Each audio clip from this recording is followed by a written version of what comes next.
Good morning, class 8. So today we will be continuing with our second part of our chapter microorganisms.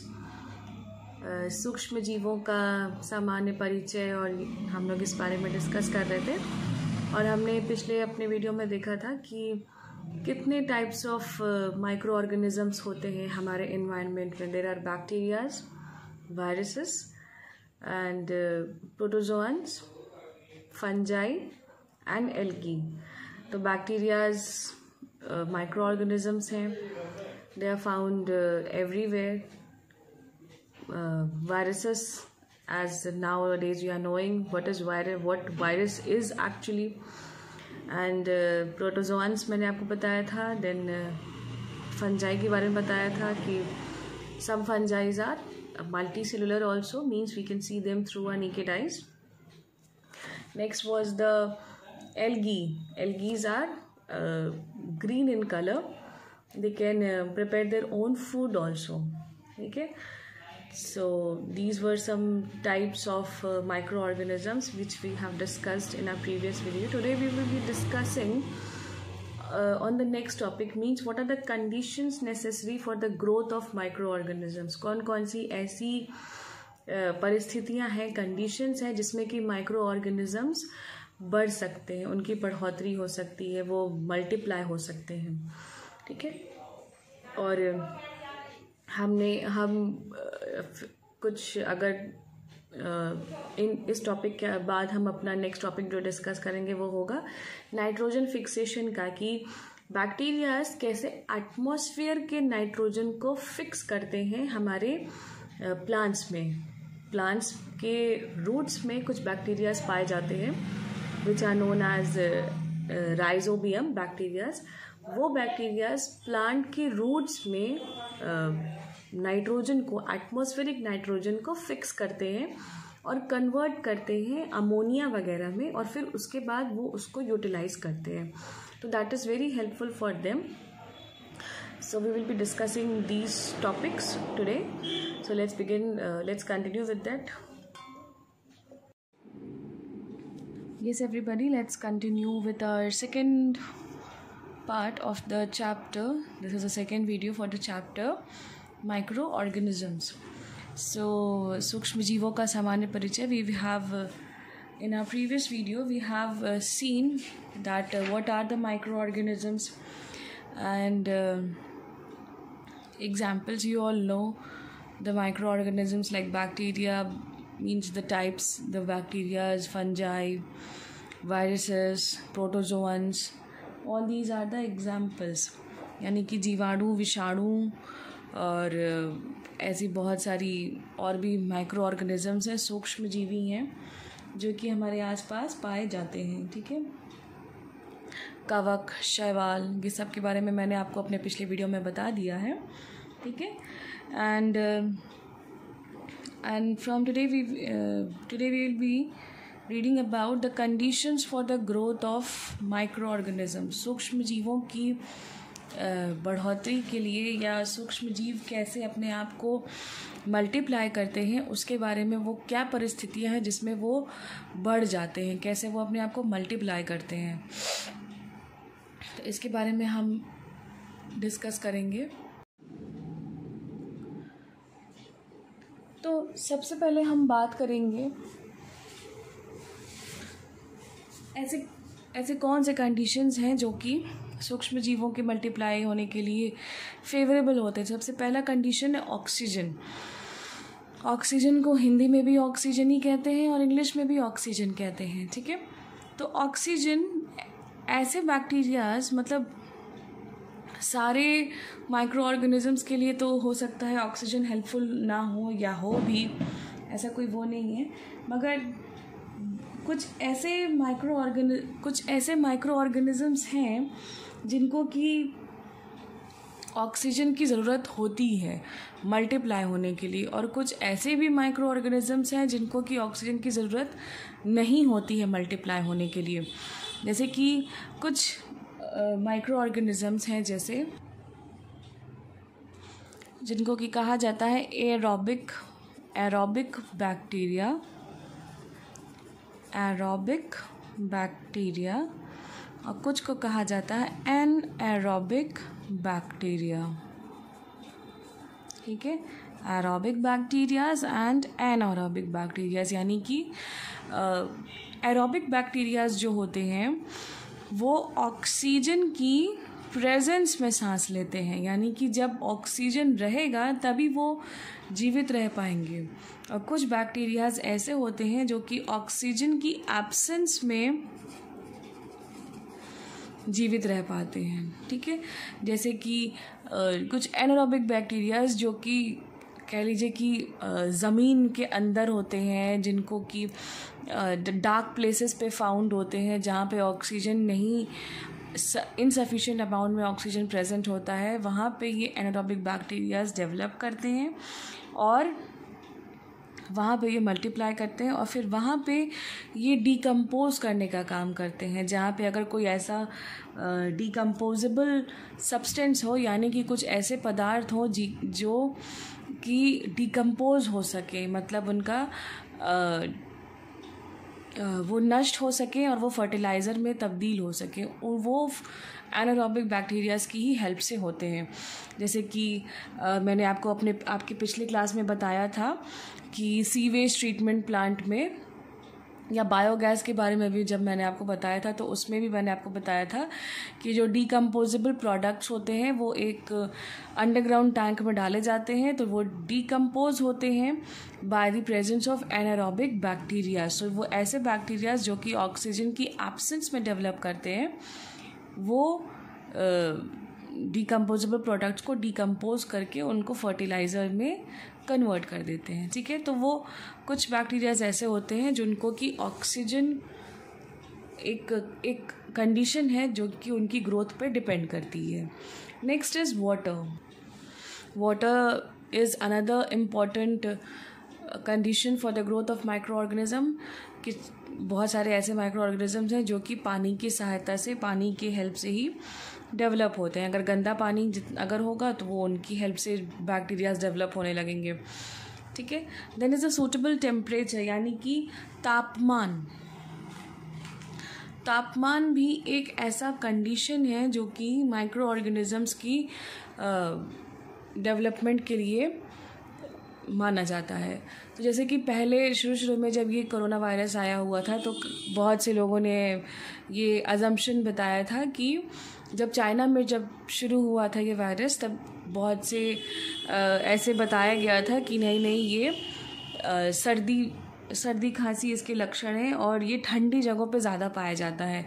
And India is one of the India is going to face now summer time, तो यहाँ पे temperature ज़्यादा होगा, तो this won't be able to come here in our country. But unfortunately the conditions got adverse and it came into our country also. So temperature was given one of the reason कि जो corona virus होता है वो अधिक temperature आने पे वो ख़त्म हो जाता है। ठीक है, ये सारी कंडीशंस बताए गए थे। तो कुछ माइक्रो ऑर्गेनिजम्स ऐसे होते हैं जो कि बहुत कम टेम्परेचर पे सर्वाइव कर सकते हैं या मीडियम टेम्परेचर पे सर्वाइव कर सकते हैं, या बहुत ज़्यादा टेम्परेचर होने पे वो अपने आप ख़त्म हो जाते हैं। तो कुछ ऐसे माइक्रो ऑर्गेनिजम्स हैं जिनकी मल्टीप्लिकेशन या जिनकी ग्रोथ टेम्परेचर पर भी निर्भर करती है। कुछ ऐसे माइक्रो ऑर्गेनिजम्स हैं जो कि करीब -10 डिग्री सेल्सियस पर भी सर्वाइव कर सकते हैं, 100 डिग्री सेल्सियस पर भी सर्वाइव कर सकते हैं।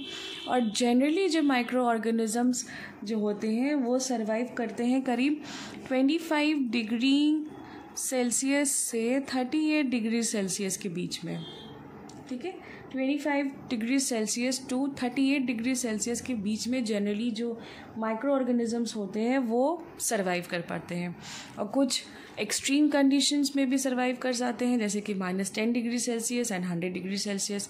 100 डिग्री सेल्सियस यानी कि एक बॉइलिंग पॉइंट ऑफ वाटर, उससे भी ज़्यादा टेम्परेचर पर भी ये सर्वाइव कर सकते हैं।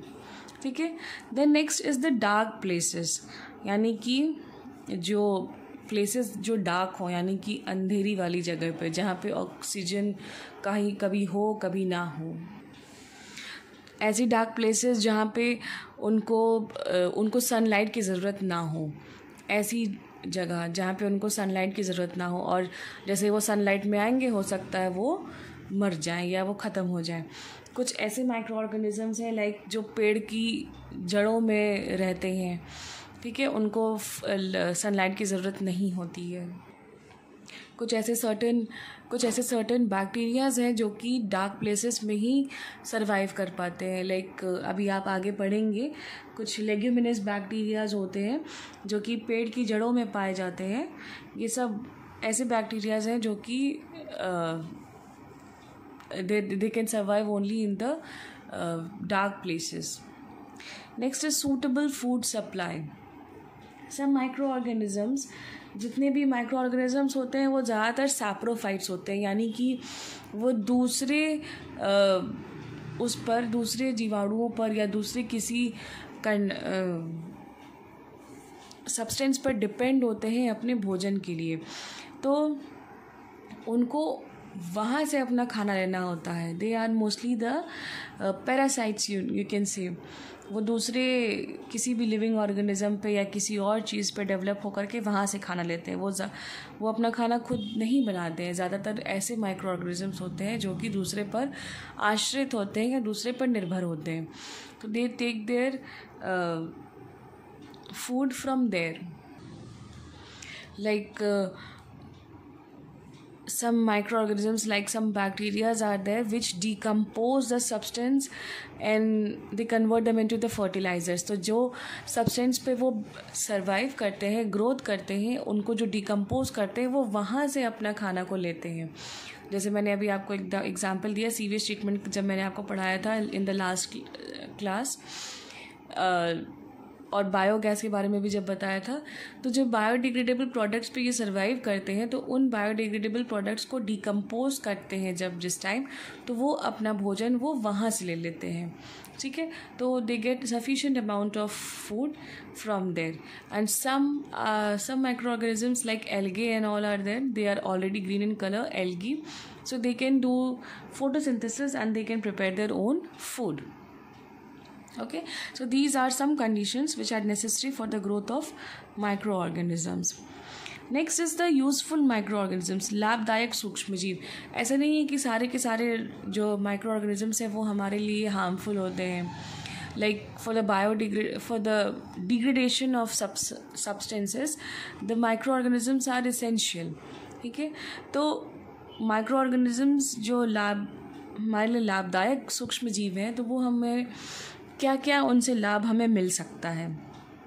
सबसे पहले तो increasing soil fertility, as I just told you कि when they decompose the biodegradable substances, यानी कि कुछ ऐसे सब्सटेंसेस जो डिग्रेड हो सकते हैं, डिकम्पोज हो सकते हैं, ठीक है, उन पर जब ये एनारोबिक बैक्टीरियाज डेवलप करते हैं तो उनको वो फर्टिलाइज़र में कन्वर्ट कर देते हैं, ठीक है।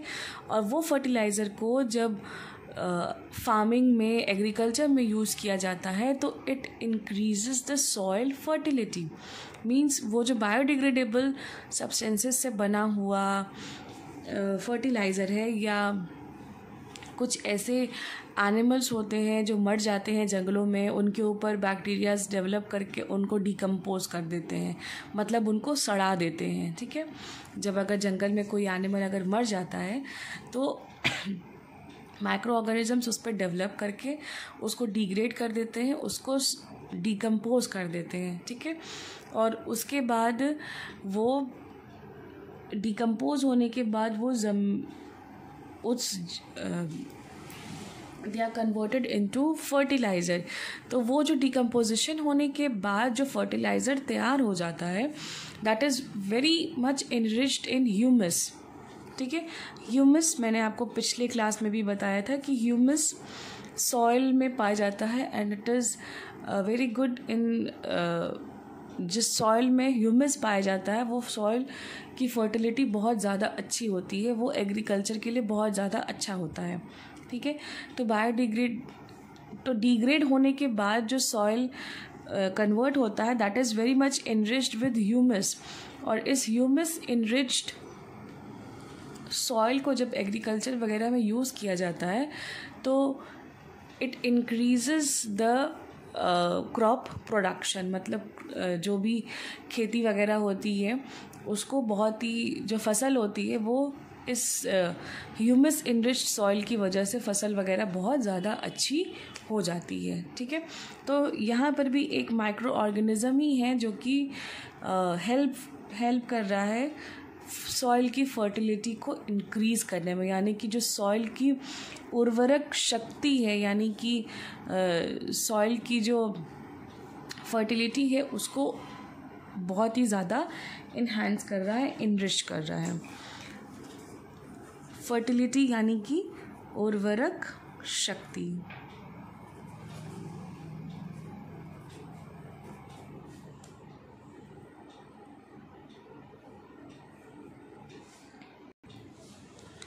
आप जैसे कि एक सिंपल एग्जांपल ले लीजिए कि जैसे कि अगर एक काव डंग है, गाय का गोबर वगैरह है, तो उससे भी खाद तैयार करी जाती है। ठीक है, गाय का गोबर, भैंस का गोबर से भी खाद तैयार करी जाती है। ठीक है, तो उस खाद को लेकर के जब डाला जाता है उसमें, तो वो प्लांट के लिए बहुत ज़्यादा हेल्पफुल होता है। ठीक है, तो उससे फसल वगैरह बहुत ज़्यादा अच्छी हो जाती है। ठीक, next is nitrogen fixation. Nitrogen fixation यानी कि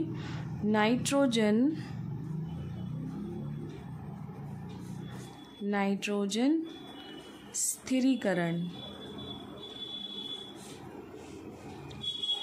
नाइट्रोजन स्थिरीकरण, तो नाइट्रोजन फिक्सेशन यानी कि कुछ माइक्रो ऑर्गेनिजम्स ऐसे हैं जो कि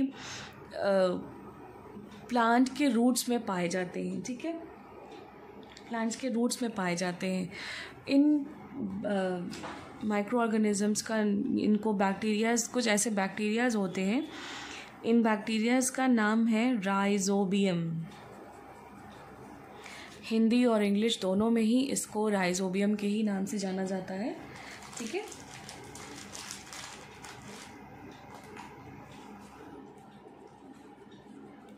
राइजोबियम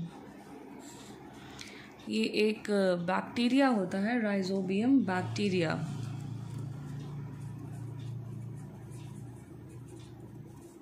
ठीक है, ये राइजोबियम बैक्टीरिया मिलता है कुछ खास प्लांट के रूट्स में। लाइक कौन से प्लांट्स के रूट्स में पाया जाता है? ये लेग्यूमिनस प्लांट्स होते हैं। जिन प्लांट्स के रूट्स में ये पाया जाता है उनका नाम होता है लेग्यूमिनस प्लांट्स।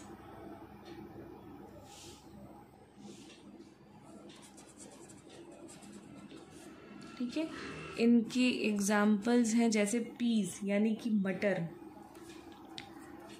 बीन्स। ठीक है, फिर सोयाबीन, ये इनके एग्जाम्पल्स हैं।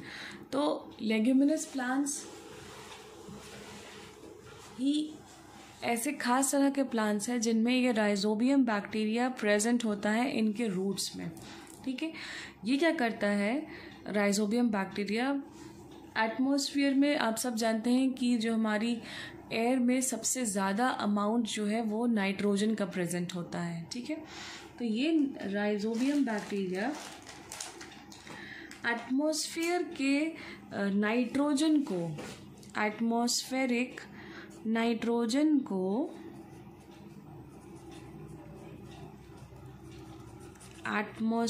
नाइट्रोजन को कन्वर्ट कर देते हैं किसमें? अमोनिया में। ठीक है, एटमॉस्फेरिक नाइट्रोजन को ये कन्वर्ट कर देते हैं अमोनिया में।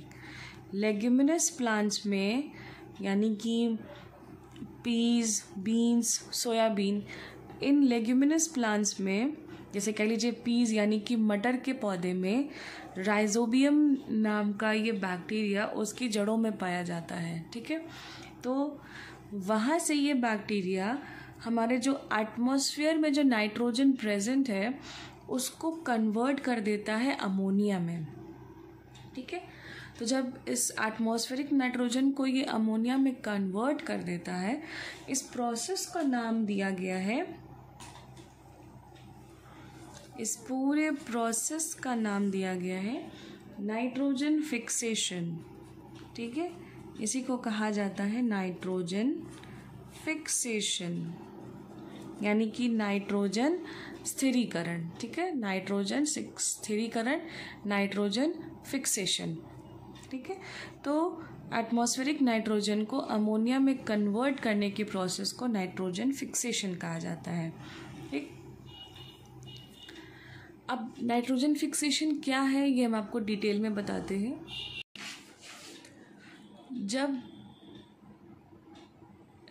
नाइट्रोजन फिक्सेशन होता है तो ये सॉइल की जो फर्टिलिटी होती है, सॉइल की उसको बहुत ज़्यादा इन्हांस कर देता है, बहुत ज़्यादा अच्छी कर देता है, ठीक है। जो सॉइल होते हैं उसको पूरा अच्छे से उसकी फर्टिलिटी वगैरह बढ़ा देता है, ठीक। अब ये क्या है हम इसको पूरा डिटेल में बताते हैं आपको। Everybody knows that in atmosphere nitrogen is about how much? It's about 78% of the total gases which are present in the atmosphere, यानी कि नाइट्रोजन जो है सबसे ज़्यादा अमाउंट में हमारे एटमॉस्फेयर में प्रेजेंट है, ठीक है। ये आपने सबने पढ़ा है अपने प्रीवियस क्लासेस में। तो नाइट्रोजन जो है हमारे प्लांट्स के लिए हेल्पफुल है, but plants can not use this nitrogen directly from the atmosphere, यानी कि एटमॉस्फेयर से प्लांट्स जो है इस नाइट्रोजन को डायरेक्टली यूज़ नहीं कर सकते हैं। They can use this nitrogen only in the form of some compounds, ठीक है। कंपाउंड्स के ही फॉर्म में इनको यूज़ कर सकते हैं। लाइक कंपाउंड्स के फॉर्म में कैसे, यानी कि अमोनिया के फॉर्म में, और दूसरा नाइट्रेट्स के फॉर्म में, ठीक है। अमोनिया का क्या फॉर्मूला होता है? अमोनिया का फॉर्मूला है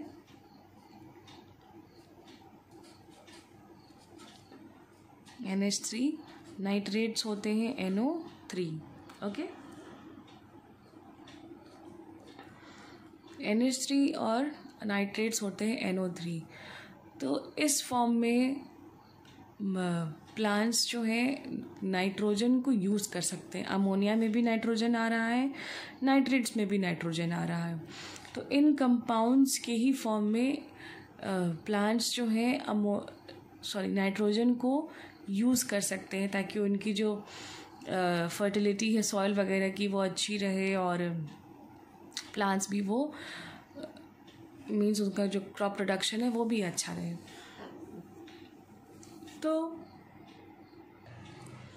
ये जो कंपाउंड्स हैं नाइट्रोजन के, ये प्लांट में बहुत ही लिमिटेड क्वांटिटी में पाए जाते हैं, ठीक है। तो ये बहुत ही लिमिटेड क्वांटिटी में पाए जाते हैं, तो प्लांट्स को और ज़्यादा यूज़ होती है इनकी। तो ये क्या करते हैं, जो सर्टेन टाइप्स ऑफ बैक्टीरियाज होते हैं, यानी कि जो लेग्यूमिनस बैक्टीरियाज हैं, ठीक है, लेग्यूमिनस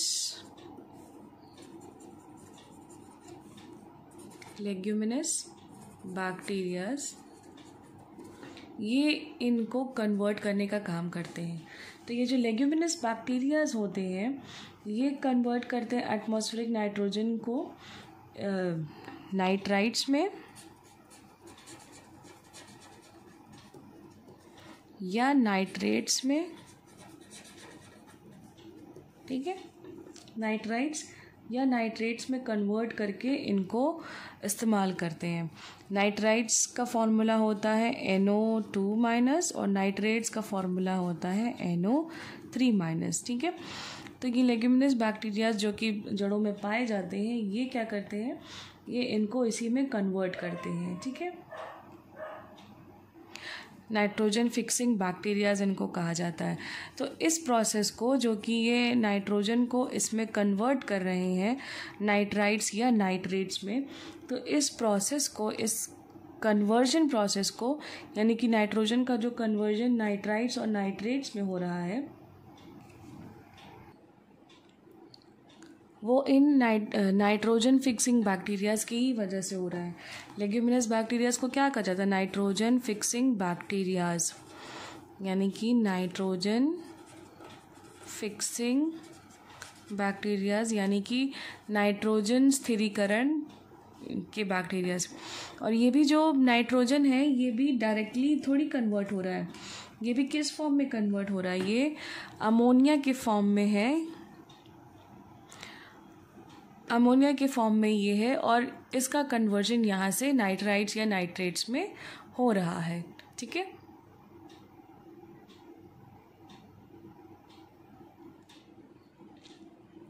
और फिर इस प्रोसेस को, जो कि इसका कन्वर्जन इन दोनों में हो रहा है, नाइट्राइट्स या नाइट्रेट्स में, इस कन्वर्जन प्रोसेस को नाम दिया गया है, जो ये बैक्टीरियाज, ये जो प्रोसेस होता है, ये इस प्रोसेस को कहा जाता है नाइट्रीफिकेशन। हिंदी में, इंग्लिश में आप दोनों में ही इसे लिख सकते हैं, नाइट्रीफिकेशन प्रोसेस। ठीक है, तो इन लेग्यूमिनस बैक्टीरियाज या नाइट्रोजन फिक्सिंग बैक्टीरियाज ने का काम ये होता है कि ये जो मटर वगैरह के पौधों की जड़ों में जो पाए जाते हैं ये, तो ये एटमॉस्फेरिक नाइट्रोजन जो कि वो कन्वर्ट करते हैं अमोनिया में, उस अमोनिया को ये नाइट्राइट्स में या नाइट्रेट्स में कन्वर्ट करके अच्छे से इस्तेमाल कर लेते हैं। ठीक है, और इस प्रोसेस, जो ये अमोनिया का कन्वर्जन हो रहा है इन दो कंपाउंड्स में, इस प्रोसेस को कहा जाता है नाइट्रीफिकेशन। ठीक है, और ये जो बैक्टीरियाज हैं इनको एक और भी नाम दिया जाता है, जो कि नाइट्रीफिकेशन प्रोसेस कर रहे हैं जो बैक्टीरियाज, उनको नाम दिया गया है नाइट्रीफाइंग बैक्टीरियाज।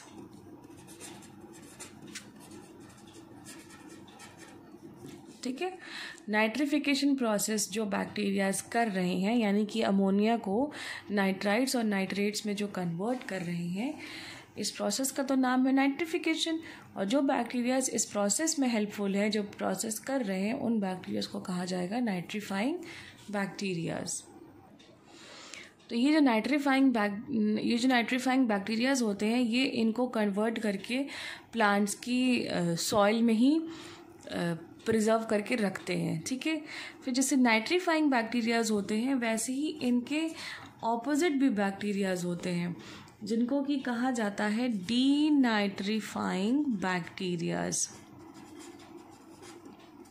ठीक है, जैसे नाइट्रीफाइंग बैक्टीरियाज क्या करते हैं, नाइट्राइट्स या नाइट्रेट्स को जब कन्वर्ट करते हैं तो वो सॉइल में ही प्रिजर्व करके कंज्यूम करके रख लेते हैं।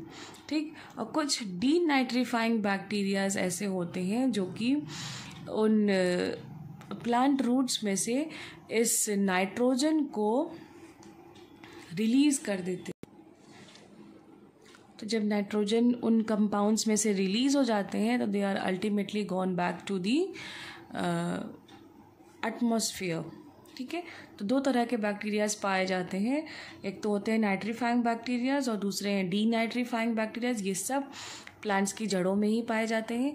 एक नाइट्रीफाइंग बैक्टीरियाज का काम होता है कि अमोनिया को नाइट्राइट्स या नाइट्रेट्स में कन्वर्ट कर दे और फिर वो सॉइल में कंज्यूम करके रख लेते हैं, ताकि वो सॉइल की फर्टिलिटी अच्छी हो जाए और जिससे कि प्लांट प्रोडक्शन अच्छा हो जाता है।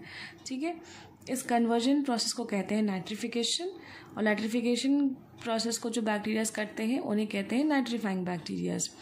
ठीक है, जैसे नाइट्रीफाइंग बैक्टीरियाज होते हैं वैसे ही उनके ऑपोजिट होते हैं डीनाइट्रीफाइंग बैक्टीरियाज, जो कि सॉइल में प्रेजेंट नाइट्रोजन को, जो इस फॉर्म में प्रेजेंट है नाइट्रोजन, उनको रिलीज़ कर देते हैं नाइट्रोजन को, और जब नाइट्रोजन को रिलीज़ कर देते हैं तो नाइट्रोजन वापस से एटमॉस्फेयर में चला जाता है। ठीक है, तो ये था नाइट्रोजन फिक्सेशन, इसी को कहा जाता है नाइट्रोजन फिक्सेशन, कि जो भी ये कंपाउंड्स हैं सॉइल में प्रेजेंट, ये जो कंपाउंड्स हैं इनको नाइट्राइट्स या नाइट्रेट्स में कन्वर्ट करके, क्योंकि ये अमोनिया और नाइट्रेट्स जो हैं ये बहुत ही कम अमाउंट में होते हैं, तो ये जो नाइट्रीफाइंग बैक्टीरियाज हैं इस अमोनिया को नाइट्रेट्स में नाइट्राइट्स में कन्वर्ट कर करके अपने लिए इस्तेमाल करने का काम करते हैं। ठीक है, तो this was the process of the nitrogen fixation. Our next topic will be nitrogen cycle. ठीक है, तो this nitrogen cycle we will be continuing in our next video. Till then, take care of yourselves. Have a nice day.